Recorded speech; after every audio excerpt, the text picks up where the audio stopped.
Dua orang investor bernama Dharma dan Cipto didampingi kuasa hukumnya Joko Susanto resmi mengambil langkah hukum dengan melaporkan pelaku ke Polresta Banyumas. Laporan dilayangkan atas dugaan tindak pidana penipuan dengan kerugian mencapai 200 juta rupiah.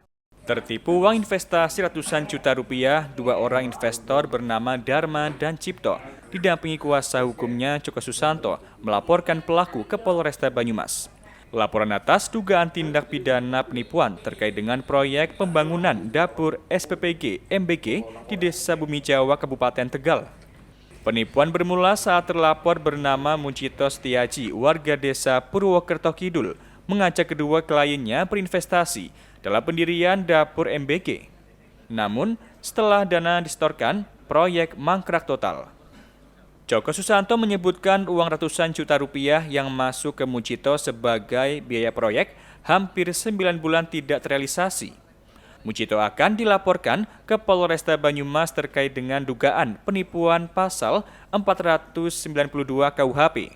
Kisaran kerugian maksimal kurang lebih 200 juta rupiah dengan bukti setoran yang lengkap.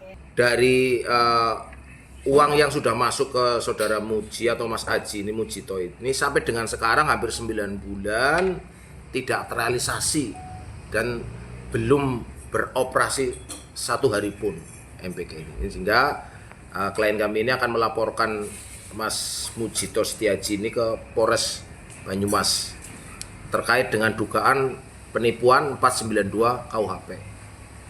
Itu ya, jadi intinya kerugian yang diderita kurang lebih di kisaran antara 200 juta. Uang yang sudah masuk, bukti setorannya tadi semua sudah ada yang tadi.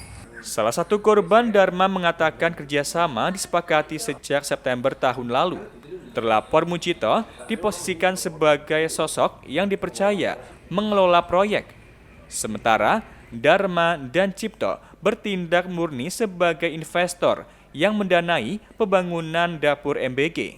Aji ini kita bersama bersepakat untuk bikin proyek MBG waktu itu ya, MBG. Nah, beliau ini kita anggap sebagai yang dipercaya, sebagai yang diketuakan gitu loh.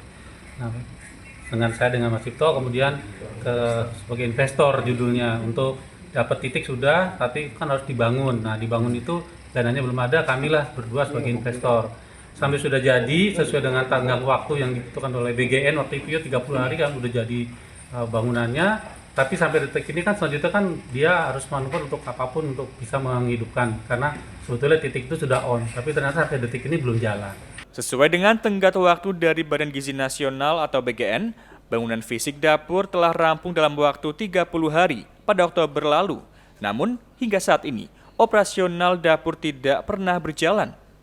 Dari Banyumas, Tim Liputan Satelit TV mewartakan.